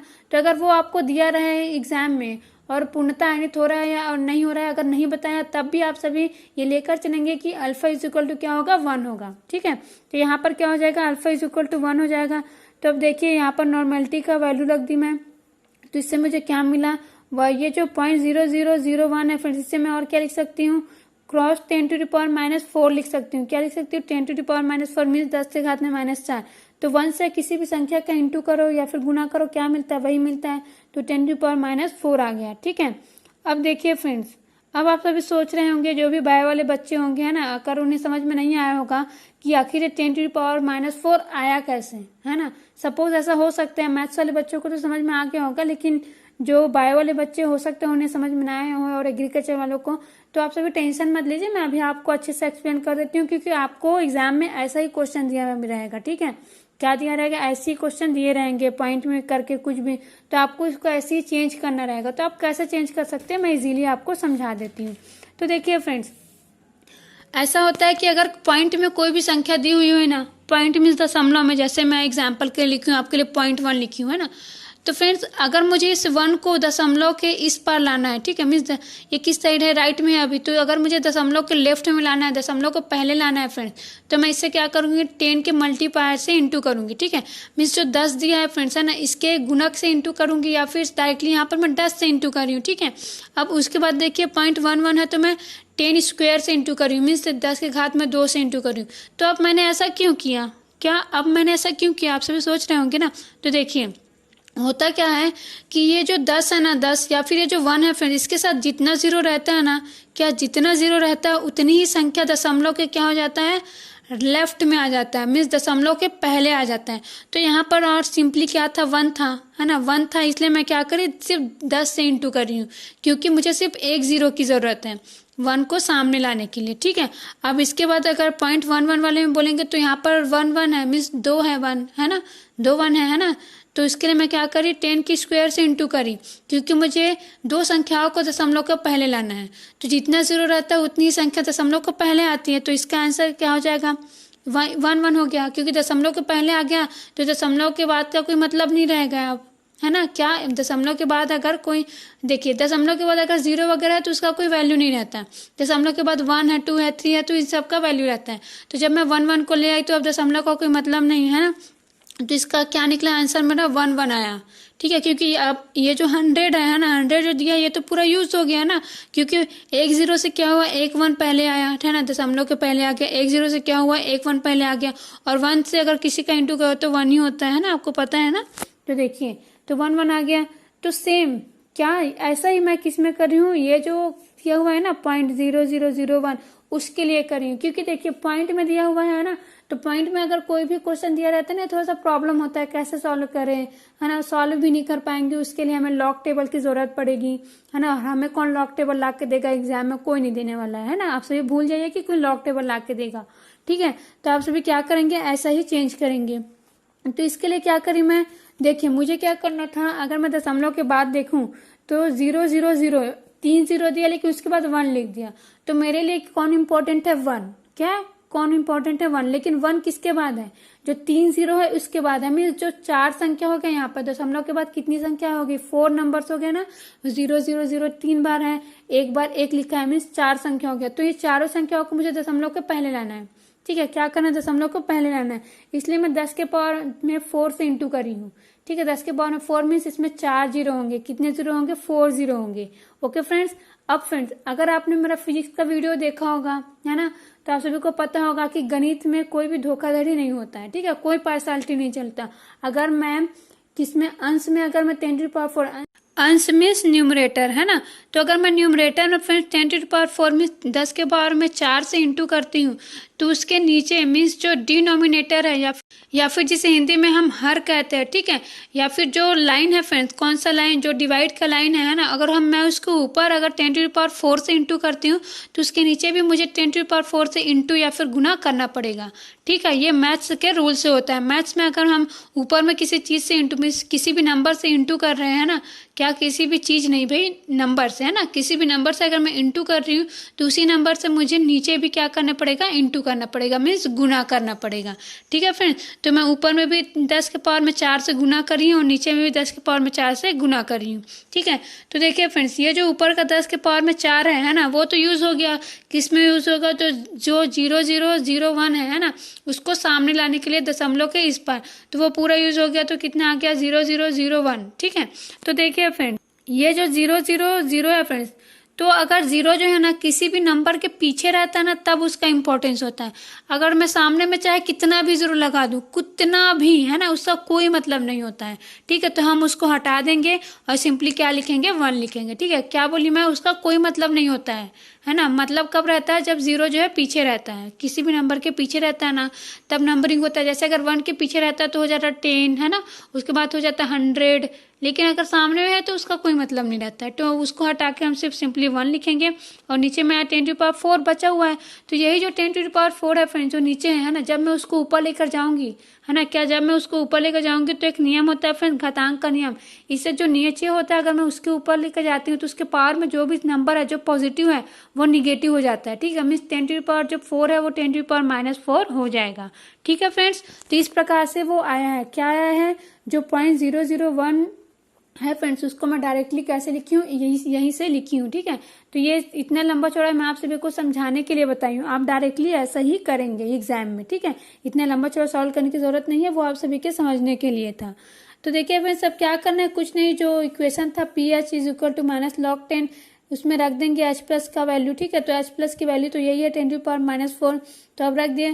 तो फ्रेंड्स लॉग का नियम होता है, क्या नियम होता है, अगर ऐसा है log 10 m के पावर में n, तो यहाँ पर m की जगह में 10 है फ्रेंड्स, है ना, 10 मीन्स 10 है ना, और n की जगह में क्या है -4 है, क्या है -4 है। तो फ्रेंड्स अगर ऐसा रहता है तो ये जो पावर है ना वो log 10 के पहले आ जाता है। ये क्या है फ्रेंड्स, ये फॉर्मूला है, ये फॉर्मूले से होता है, तो आप सभी को फॉर्मूला याद रखना होगा, ठीक है। ये समझाने वाली चीज नहीं है, ये आपको याद ही रखना होगा। तो ये m के पावर में n है फ्रेंड्स, तो n जो है सामने आ जाता है log के, तो ये सामने आ गया, ठीक है। अब log 10 10 बचा यहाँ पर, ठीक है। जैसे यहाँ पे log 10 m बचा तो m की जगह में 10 था ना, तो यहाँ पर 10 बचा हुआ है। अब आगे देखिए फ्रेंड्स, ये जो log 10 10 है ना, क्या ये जो log 10, ये 10 जो है ना वो log के आधार में है, ठीक है, इसको बेस में है कहते हैं।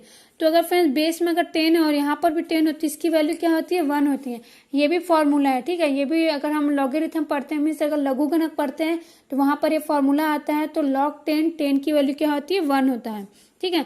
तो सिंपली हो गया, 4 क्रॉस 1 करेंगे तो आंसर कितना आया, 4 आया, कितना आया, 4 आया, ठीक है। तो आपका ऑप्शन जो बी है फ्रेंड्स, कौन सा ऑप्शन, बी, वही आपका आंसर है, ठीक है।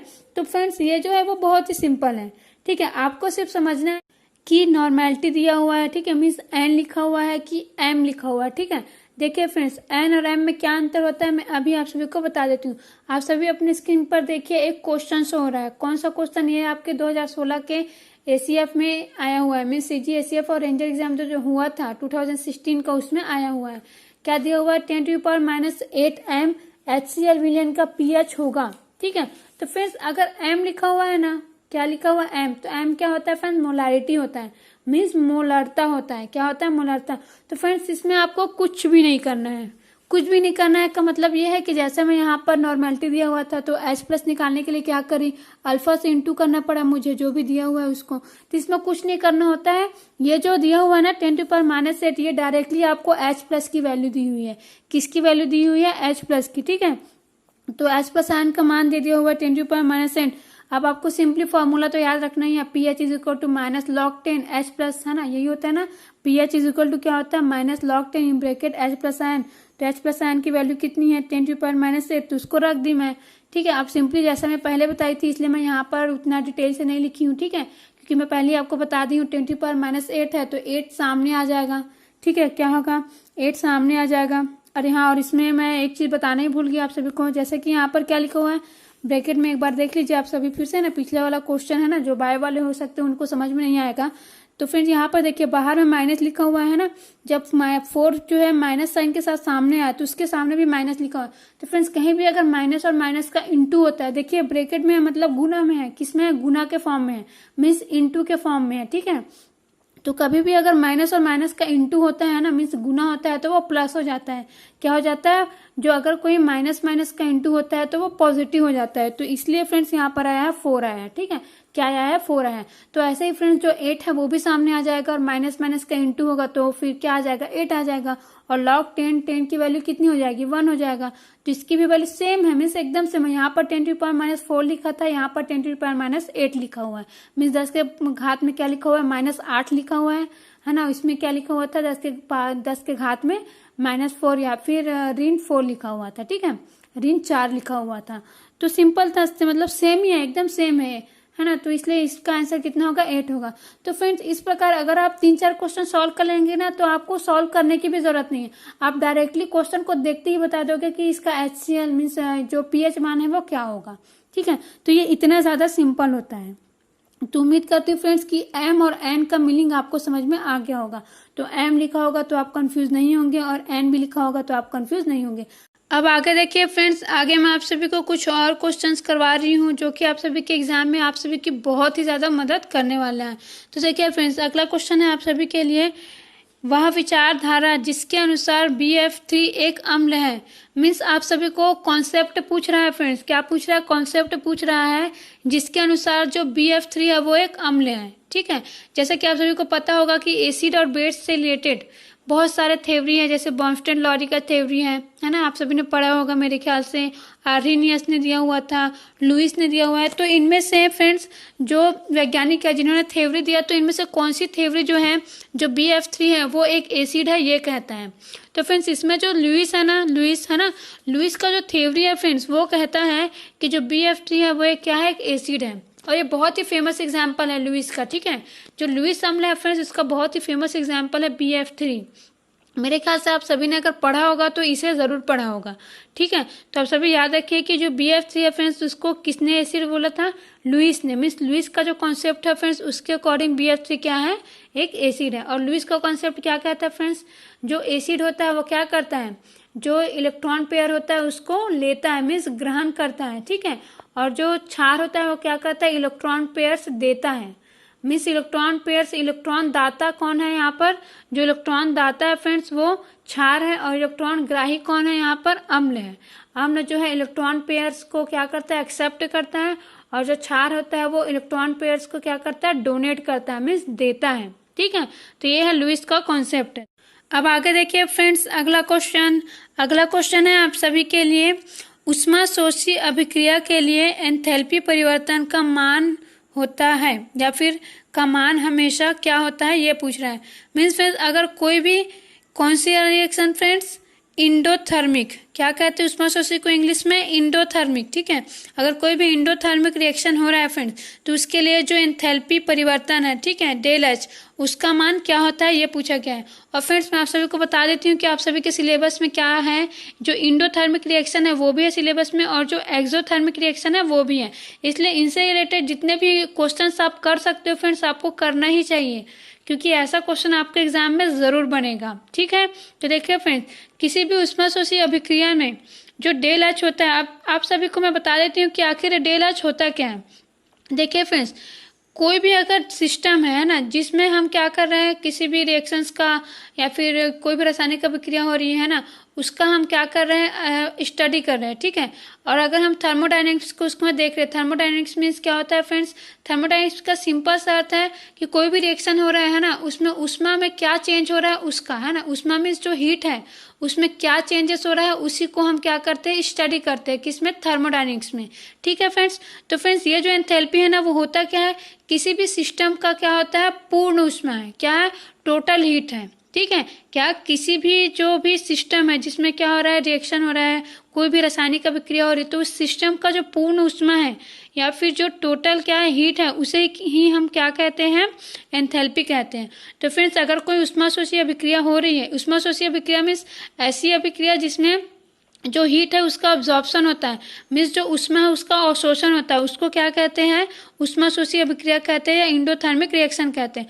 तो फ्रेंड्स जैसा कि क्या हो रहा है, इसमें ऊष्मा का अवशोषण हो रहा है, मीन्स अगर किसी भी सिस्टम में फ्रेंड्स अगर हीट का एब्जॉर्प्शन होगा, मीन्स ऊष्मा अवशोषित होगा, तो क्या होगा, उसका हीट बढ़ेगा, मीन्स जो उसका जो ऊष्मा है वो बढ़ेगा ना भाई हीट। तो ये एंथैल्पी होता क्या है, ये एंथैल्पी क्या होता है फ्रेंड्स, एंथैल्पी होता है पूर्ण ऊष्मा। तो जब ऊष्मा का अवशोषण हो रहा है तो सिंपल सी बात है कि ये जो एंथैल्पी परिवर्तन है वो धनात्मक होगा, क्योंकि बढ़ेगा ना भाई, ऊष्मा का अवशोषण होगा, तो सिंपल सी बात है पूर्ण ऊष्मा में क्या होगी, सिस्टम की वृद्धि होगी, तो ये क्या होता है, धनात्मक होता है। मीन्स किसी भी ऊष्माशोषी अभिक्रिया के लिए एंथैल्पी परिवर्तन का मान क्या होता है फ्रेंड्स, हमेशा धनात्मक होता है। अब ऐसा ही एक और क्वेश्चन मैं आप सभी को कराती हूँ फ्रेंड्स, ऊष्माक्षेपी मीन्स एक्सोथर्मिक से रिलेटेड। तो फ्रेंड्स अगला क्वेश्चन है आप सभी के लिए, एक्सोथर्मिक रिएक्शन में क्या होता है ये पूछ रहा है। तो देखिए क्या दिया ऑप्शन, परिमापी का H अभिकारक के H से कम होता है, परिमापी का H अभिकारक के H से अधिक होता है, परिमापी का H अभिकारक के H के बराबर होता है, ΔH हमेशा धनात्मक होता है।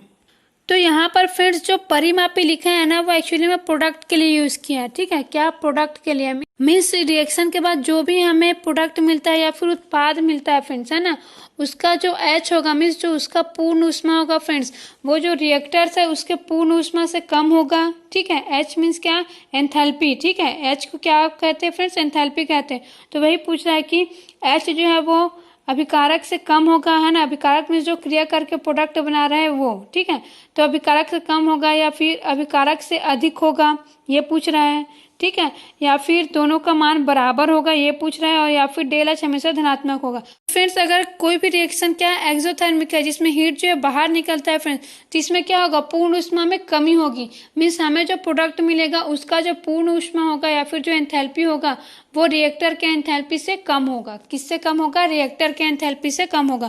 तो इसका ऑप्शन जो ए है फ्रेंड्स वही आपका आंसर है।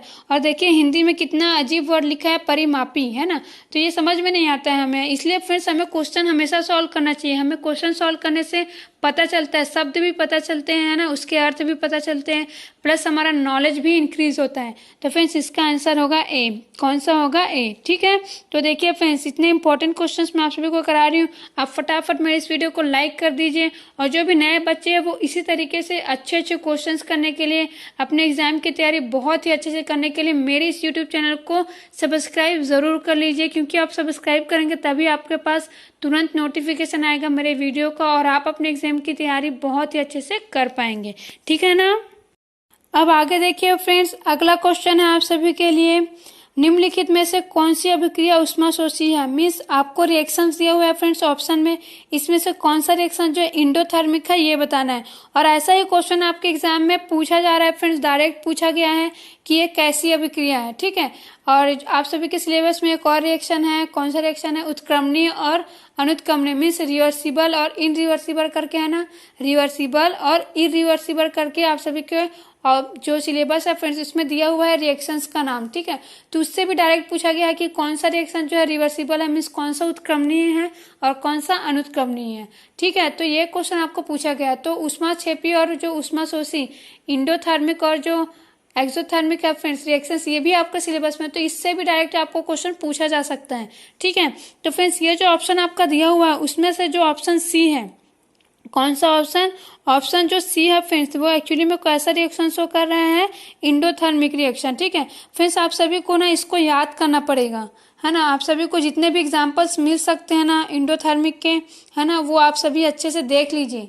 जो इंपॉर्टेंट एग्जांपल्स है वही एग्जाम में पूछे जाते हैं, खासकर जो पहले से किसी किसी एग्जाम्स में क्वेश्चन आए हुए हैं वहां से अगर आप देखेंगे तो आपको मिल जाएगा। वैसे मैं पूरा कोशिश करूंगी मुझे जितने भी क्वेश्चंस मिलेंगे आप सभी को कराने की। ठीक है, अब अगला क्वेश्चन देखिए फ्रेंड्स, अगला क्वेश्चन आप सभी के लिए बहुत ही ज्यादा इंपॉर्टेंट है। और ये क्वेश्चन क्या है फ्रेंड्स, ये क्वेश्चन है अधिकांश अभिक्रियाओं में 10 डिग्री सेल्सियस ताप बढ़ाने पर अभिक्रिया वेग में, मीन्स आप सभी से पूछ रहा है फ्रेंड्स, अगर कोई रिएक्शन हो रहा है तो अगर मैं उसका ताप 10 डिग्री सेल्सियस बढ़ा देती हूँ तो अभिक्रिया का जो वेग है, वेग मीन्स रेट ऑफ रिएक्शन, ठीक है, वो क्या हो जाएगा, मीन्स उसमें कितने की ग्रोथ हो जाएगा, कितने की वृद्धि हो जाएगी, ये पूछा जा रहा है। और ये क्वेश्चन बहुत ही ज्यादा इंपॉर्टेंट है। आपके जो रिएक्शन वाला चैप्टर है, रेट ऑफ रिएक्शन है ना, जो कि पहला ही सिलेबस में दिया हुआ है, पहला टॉपिक वही है फ्रेंड्स, है ना।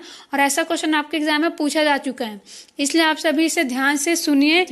तो देखिए फ्रेंड्स, अगर मैं किसी भी अभिक्रिया के ताप को क्या करती हूँ फ्रेंड्स, 10 डिग्री सेल्सियस बढ़ा देती हूँ, तो जो रेट ऑफ रिएक्शन है फ्रेंड्स, या फिर अभिक्रिया वेग जो है उसमें कितने की वृद्धि होती है, 200 to 300% की वृद्धि हो जाती है।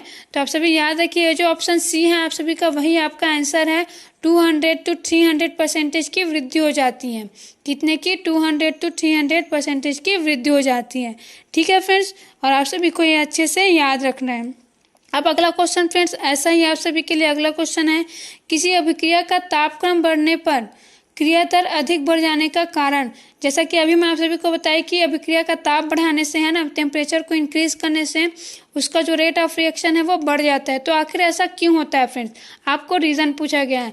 तो फ्रेंड्स इसका जो ऑप्शन ए है वही आपका रीजन है। ठीक है, जब हम टेम्परेचर बढ़ाते हैं फ्रेंड्स तो जो मॉलिक्यूल्स है ना उनका क्या हो जाता है, उनकी जो वेलोसिटी है वो बढ़ जाती है। ठीक है, जिससे क्या होते हैं, वो आपस में टकराने लगते हैं। मीन्स जो प्रभावी टक्कर है ना, क्या हो जाता है, जो टक्करों की प्रभावी संख्या है वो बढ़ जाती है। ठीक है, मीन्स उनका कोलिजन करने का जो क्या फ्रेंड्स नंबर है ना, वो क्या हो जाता है, इंक्रीज हो जाता है। वो आपस में बहुत ही ज्यादा कोलिजन करने लगते हैं, मीन्स टकराने लगते हैं। तो टक्करों की जो प्रभावी संख्या है वो क्या हो जाती है, बढ़ जाती है। तो यही कारण है फ्रेंड्स कि क्या हो जाता है, ताप बढ़ाने पर क्रिया दर भी बढ़ जाती है। क्या हो जाता है, क्रिया की दर भी बढ़ जाती है। ठीक है, अब अगला क्वेश्चन देखिए फ्रेंड्स, अगला क्वेश्चन है आप सभी के लिए, द्वितीय कोटि अभिक्रिया के वेग स्थिरांक की इकाई है। फ्रेंड्स मैं आप सभी को ये जो द्वितीय कोटि मीन्स जो सेकेंड ऑर्डर का रिएक्शन है ना, उसके लिए जो वेग स्थिरांक मीन्स जो वेलोसिटी कांस्टेंट है फ्रेंड्स, उसका यूनिट पूछा गया है। तो इसे मैं आप सभी को अपने पिछले वीडियो में बहुत ही ज़्यादा अच्छे से डिटेल से बता चुकी हूँ। अब मैं आज आप सभी को ये क्वेश्चन क्यों करा रही हूँ, आप सभी को ये याद दिलाने के लिए करा रही हूँ फ्रेंड्स कि ये क्वेश्चन भी आप सभी के एग्जाम में बन सकता है। इसलिए आप सभी ने अगर मेरा पिछला वाला वीडियोस नहीं देखा है, ठीक है, ये जो रेट ऑफ जो ऑर्डर ऑफ रिएक्शन है फ्रेंड्स, इसके बारे में मैं आप सभी को अपने सेकेंड वीडियो में बताई हूँ और बहुत ही अच्छे से बताई हूँ, है ना। तो आप सभी हमारे जो चैनल है उसके प्ले लिस्ट में जाकर, जो केमिस्ट्री का प्ले लिस्ट है फ्रेंड्स, उसमें जाकर सारे वीडियो ज़रूर देख लीजिएगा, वो बहुत ही ज़्यादा इंपॉर्टेंट है। तो इसका आंसर होगा फ्रेंड्स ए, ठीक है, मीन्स जो ऑप्शन ए दिया हुआ है लीटर पर मोल पर सेकेंड, यही आपका आंसर है, ठीक है। तो आप सभी इसे ज़रूर याद रखिएगा। तो ये रहा फ्रेंड्स आप सभी के लिए बहुत ही ज़्यादा इंपॉर्टेंट वीडियो है। इसमें आप सभी को मैं इतनी इंपॉर्टेंट क्वेश्चंस करवाई हूँ फ्रेंड्स, जिससे आप सभी के बहुत सारे क्वेश्चन सॉल्व हो जाएंगे, क्योंकि मैं आप सभी को क्या कर रही हूँ, कॉन्सेप्ट भी क्लियर कर दी हूँ, ठीक है।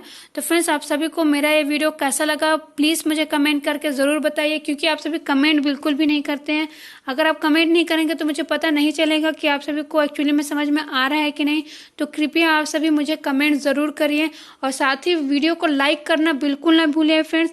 आप सभी लाइक करेंगे तो हम ज़्यादा से ज़्यादा और भी अच्छे कंटेंट लाने की कोशिश करेंगे, क्योंकि हमें पता चलता है लाइक देखने से कि आप सभी को वीडियो समझ में आ रहे हैं, है ना। और साथ ही आप सभी को ऐसे वीडियोस और चाहिए, ठीक है। तो आप सभी लाइक तो ज़रूर करिएगा, ठीक है फ्रेंड्स। और साथ ही जो नए बच्चे हैं वो हमारे इस यूट्यूब चैनल को सब्सक्राइब ज़रूर करिए, क्योंकि आप सब्सक्राइब करेंगे तभी आप कंटिन्यू हमारे साथ अपने एग्ज़ाम की तैयारी कर पाएंगे, ठीक है डियर फ्रेंड्स। Thank you.